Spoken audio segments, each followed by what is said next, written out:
Hey everyone, I'm Stephanie. And I'm Sandy. And this is the Italian American Stories podcast.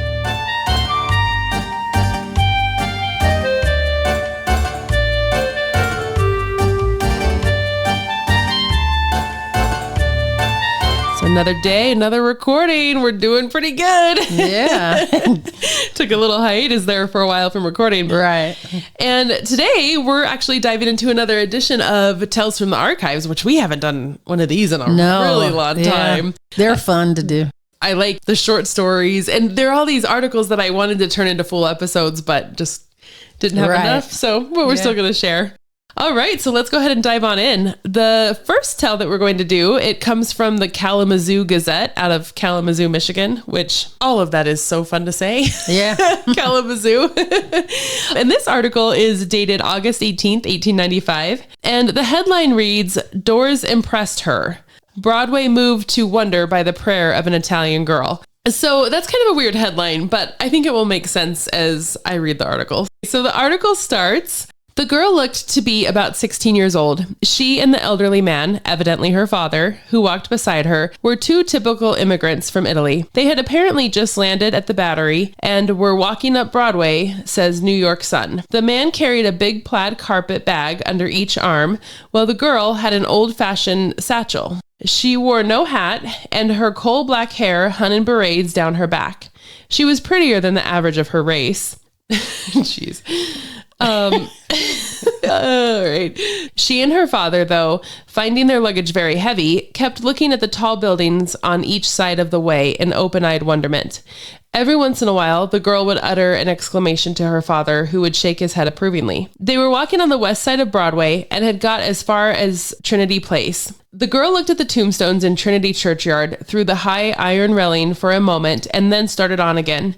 She looked at the church as she neared it. When she got in front of the edifice, she saw the magnificent brass doors. Then it was that she seemed to think it was the shrine of a saint.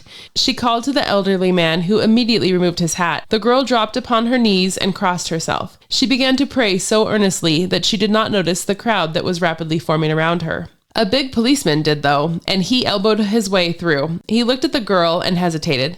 Then he braced up and placed his hand on her shoulder. The girl looked up in a surprised, frightened way, first at the big uniformed policeman, and then at the crowd. Her face became a very deep red. She hurriedly rose to her feet, grasped the elderly man's hand, and walked quickly away through the opening which the crowd unconsciously made.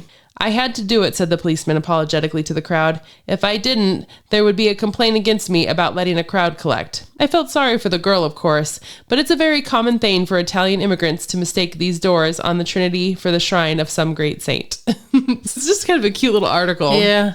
So I did a little bit of research because the article mentions the Battery, and it's talking about Battery Park, which is on the southern tip of Manhattan. And for many immigrants arriving in New York by ship during the late 1800s, early 1900s, the Battery was their very first step into America before Ellis Island became the main processing station. So the Battery was often where newcomers landed, and they were carrying everything they owned. So that's kind of a little bit of background there. And then Trinity Church is one of the most famous and historic landmarks in New York City. And so I guess the churchyard is filled with tombstones of early New Yorkers and Revolutionary War figures. And it's beautiful. So, it obviously catches the attention of people walking by. And those great brass doors that she mistook for a saint's shrine, I guess they're like really magnificent, and they're covered with biblical scenes. So for Mom, I've got a picture in our script. Right, I'm just now looking at the picture. No wonder she would think that. Yeah, and I'll post this picture on Instagram and social media so everybody can see it. And that's just one of the doors. But yeah, it's broken into 1, 2, 3 panels. 3 panels, and it has around the door, it has all the saints figures. So I completely see why she, especially if the doors are shut, it probably did look like a shrine. Mm-hmm. So I just thought it was kind of cool, and learned a little bit of history too. Right. So the next story is from the Tennessean out of Nashville, Tennessee. So shout out to Regina. Oh yeah. In Tennessee. Hi, Regina. Hi, Regina. And this article is dated February 25th, 1902, and the headline reads, "6 Monkeys Burned. And so, kind of a fun headline. All right. And I think this is actually our first Tennessee story. I'd like to do a full episode sometime on Italian American in Tennessee. You were talking about that before. Yeah, and so I started researching to see if I could find some, and that's where I found this article. I just couldn't do a full episode on it. And actually, later on in this episode, we'll have one more story out of Tennessee. So. Oh, wow. Yeah. All right. So the story takes us back to a small fire that broke out one evening in a building at 427 North College Street. And the building was a fish house and restaurant run by Louis Catagini. He was an Italian immigrant. And above the restaurant, there was apartments that were rented by fellow Italian American peddlers. And so around 6:45 p.m., a fire alarm was turned in, and nearly the entire fire department responded to this fire. And the blaze had started in the second story of the building. Luckily, no people were in the room at the time. However, 6 monkeys were. Wow. I know. And so... What year is this? 1902. Oh, okay. And sadly, all the monkeys, they perished in flames. The household goods were destroyed beyond use. And the loss was estimated at around $400, which that's a hefty sum for the time. It's about $15,000 in today's money. And the reporter who wrote this article, he wrote that the monkeys have been responsible for their own cremation. And so I don't know if he's assuming that the monkeys somehow started the fire. I don't know. Well, but that's funny. Now upstairs, another Italian family, the Lucarinis, had their belongings ruined as well. And the fire was serious enough that it blocked traffic for a half an hour, stopping streetcars that ran through Nashville. And so talking about the monkeys, I did a little bit of research into this. And a lot of Italian peddlers and immigrant families sometimes kept exotic animals, whether they were pets or a source of entertainment as part of their work. So they would have like street vendors, and they would have the occasional monkey perched nearby to draw attention. That's why I asked about the year, because I thought, well, I guess back then that was allowed to do for entertainment. Yeah, attraction. You could keep more like wild animals in your possession, unlike snoring golden retrievers right now. Mom and I are recording in our podcast studio, and one golden retriever just wants attention and the other one is snoring. So if you hear weird noises, it's not Mom and I, it's Lucy. But yeah, I just thought that was kind of interesting. The headline is what stuck out to me: 6 burning monkeys. Right. And I guess, it kind of gives insight into Italian immigrant life at the turn of the century, whether it's in New York or down south in Tennessee. Right. Yeah, that's true. I just wonder where they got the monkeys. Did they have them shipped into America? I mean, 1902. Like, how do you go about that? Sears catalog for monkeys? Like, what do you do? I don't know. The animal edition. Yeah, Wild Animal Edition. J.C. Penney's Wild Animal Edition coming to you soon. All right. Now we're headed to the West Coast, Riverside, California in 1903 to be exact. And a few articles came out about an interesting man, Luigi Iane. And Luigi came to the United States from Italy just a couple of years before 1903. And he came over with nothing. He wanted to start a life in America and was willing to work.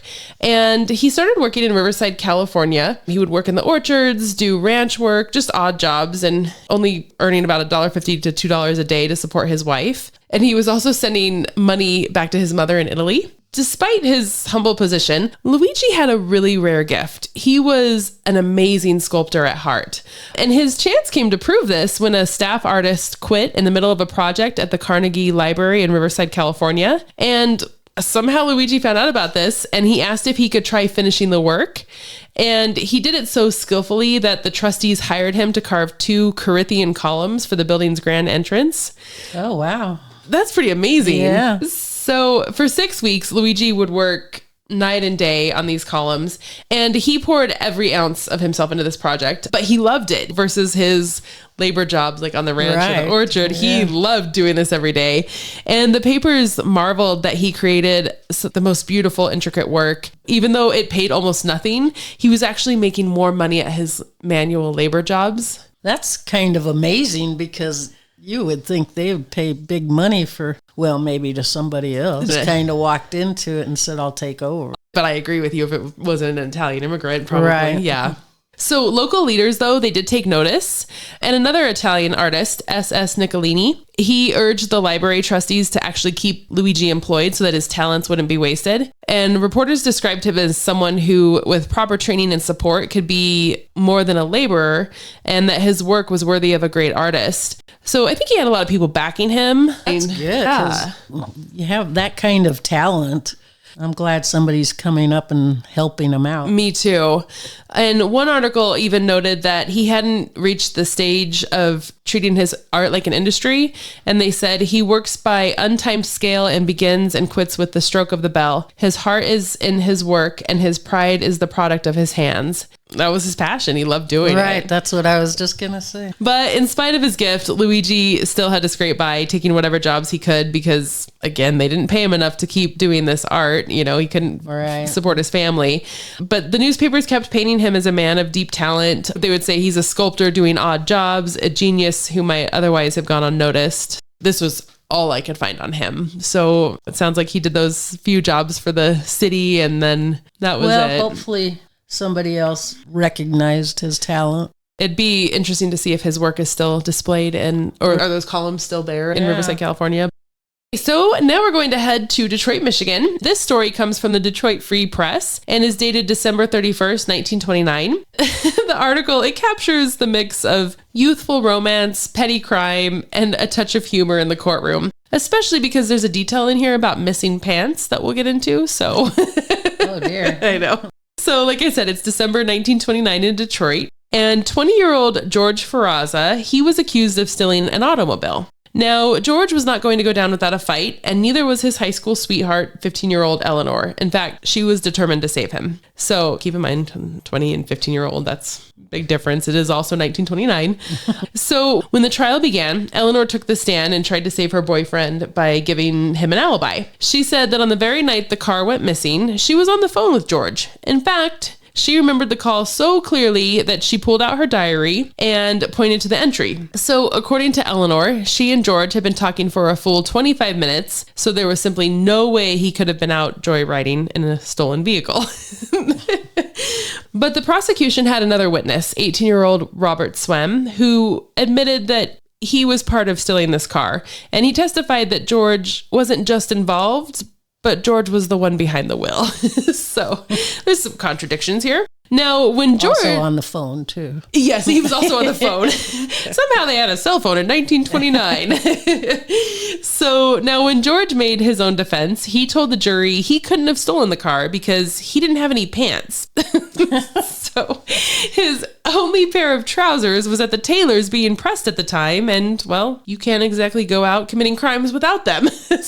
Be a little cold December in Michigan. So now, despite the romantic diary entries, the long phone call, and the excuse of no pants, the jury didn't buy it. And George was found guilty and sentenced to 4 years of probation. Robert Swem, he was sentenced the week before. He'd already pled guilty. So sadly, in the end, Eleanor's diary couldn't save him, and neither could the missing pants. But thanks to the newspapers, George left us with a story that's part crime, part comedy. And pretty unforgettable. So I thought that was really cute. I actually looked into those two. I was like, I wonder if they got married, and I couldn't find anything, but all right. So we're going to go back to Tennessee again. Now we're telling the story of Mary Panzano, and she was a Sicilian immigrant, but she was anything but ordinary. She was a spitfire. She lived in Memphis for many years, where she and her husband ran a few businesses. They had a saloon on Wellington Street, and they had another bar somewhere else at some point.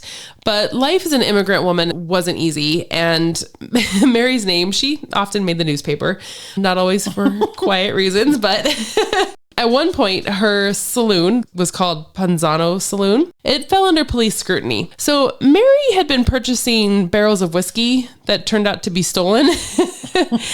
And when they figured out that she was buying these, the police came to her and she was like, I have no idea who I'm buying them from. I couldn't identify who I was buying them from if I tried. So the police, they came down pretty hard on her, and they put her saloon under the ban. And this was basically subjecting it to constant policing until she was eventually forced to sell the saloon altogether. So she never told. She never ratted him out. But Mary was not someone who faded quietly into the background. Actually, before Mary sold the bar, there's a funny story that came out in one of the papers. It's one of the more colorful stories about her. So she was in the saloon and she was doing some cleaning and a few things kind of went wrong. So she was tidying up one of the rooms when an Italian peddler, Michael Salvini, wandered in. And Salvini was well known around the place. He would often spend idle hours at the saloon. And that day, he had actually been drinking quite a bit. And so he refused to leave when Mary ordered him out. So what happened next became newspaper legend. Armed only with the broom she had been using, Mary drove Salvini from the room. But he still resisted, so she struck him squarely with the broom.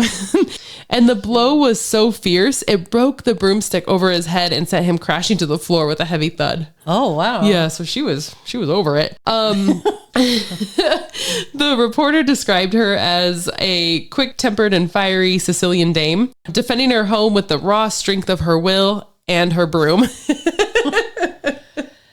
Well, good for her, because if he'd been drinking that much, it could have went really bad. Yeah, and if she was the only person in there tending the bar or whatever, that could have been bad. So now, years later, Mary actually left Memphis and returned to Italy. I'm not sure why, but she lived out the last 2 decades of her life there. So in 1950, word reached Memphis that she had died at the age of 79. And they put an obituary in the paper in Tennessee. And the obituary remembered her as a grocer, a mother, and a sister. But those old news clippings give us a little richer glimpse into who Mary Pinzano was. Pretty neat that they put the obit out for her. I think her son was still living in Tennessee. And he might have wanted to put that there. But even 20 years is a long time. Right. So, but yeah, I love stories like Mary's. It's kind of that mix of hardship, scandal, resilience that remind us how our ancestors made their work in unexpected ways. And sometimes all it took was a broomstick. So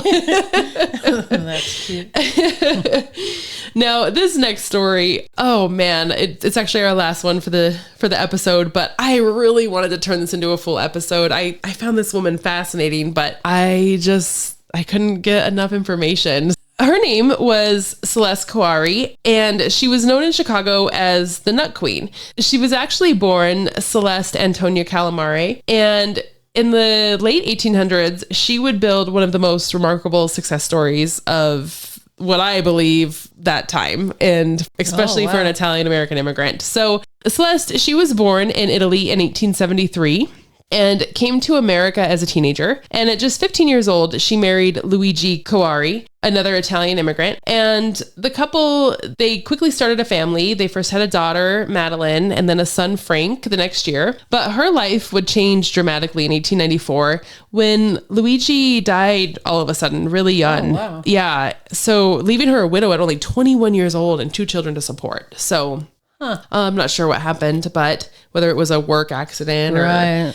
So, but rather than retreat or try to find another husband, that kind of stuff, she just moved forward. And in 1887, she founded the D. Calamari Company in Chicago. And it was one of the first importers of nuts in the nation. And she started this with almost no capital. She had less than $5 and very little business experience. And wow. So really cool, huh? Yeah, brave woman. And the D for the D. Calamari Company, that was her father's name, Dominic. I'm assuming that's what she named it after. So she started by buying nuts in small bushel lots, and she worked hard and learned quickly and built trust with her suppliers.